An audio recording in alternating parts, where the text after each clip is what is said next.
Assalamualaikum warahmatullahi wabarakatuh.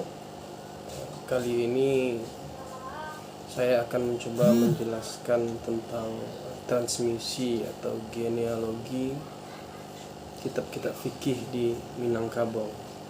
Jadi transmisi ini atau genealogi ini dihitung sejak kemunculan Islam di Minangkabau atau sejak berdirinya surau di Minangkabau. Nah, jadi tidak seperti yang kita lihat pada pesantren-pesantren saat sekarang ini yang masih menggunakan fikih, ya maksudnya notabene masih menggunakan kitab-kitab yang digunakan oleh surau-surau dahulu seperti Minhajul Thalibin karya Imam Nawawi dan Tuhfah, Nihayah. Nah, sekarang kita akan mencoba berbicara fikih dari segi manuskrip yang ditemukan di Minangkabau. Nah, jadi begini. Memang secara umum kitab fikih yang ditemukan di surau adalah kitab Minhajul Thalibin karya Imam An-Nawawi.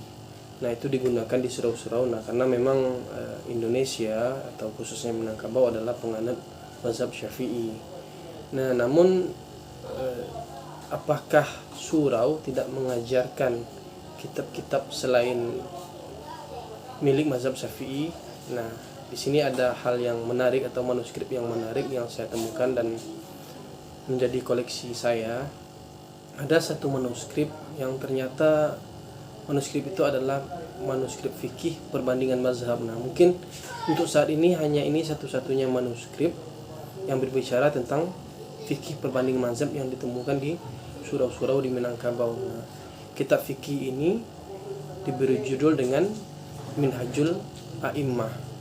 Nah, jadi ini kitab fikih Minhajul A'immah tersebut yang saya temukan dan menjadi koleksi saya. Nah, justru kitab fikih ini ditulis oleh orang Minangkabau. Jadi bukan ditulis oleh ulama-ulama Timur Tengah atau bukan merupakan salinan, tapi dia sepertinya sebuah kitab fikih yang direproduksi kembali menjadi sebuah kitab perbanding mazhab yang dinamakan dengan Minhajul A'immah atau metode para imam mazhab.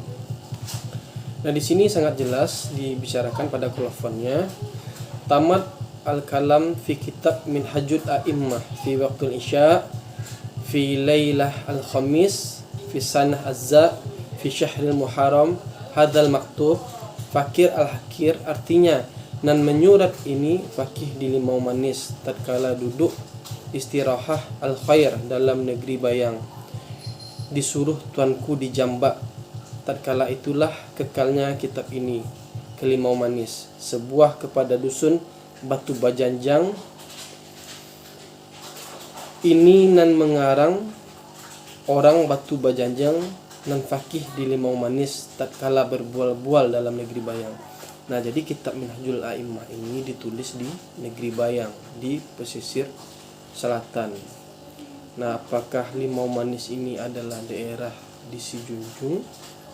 Sebab banyak daerah yang bernama Limau Manis atau Batu Bajanjang di Minangkabau ini. Ada beberapa tempat. Nah, tapi kita tidak terfokus kepada penulisnya, hanya saja kita terfokus kepada kitab Minhajul A'immah ini.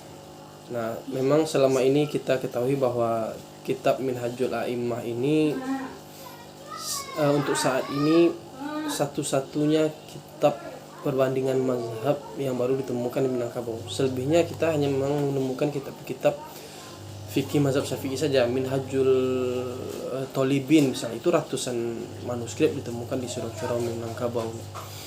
Kemudian mungkin ada juga ditemukan Mizanul Kubro karangan Imam Sya'roni.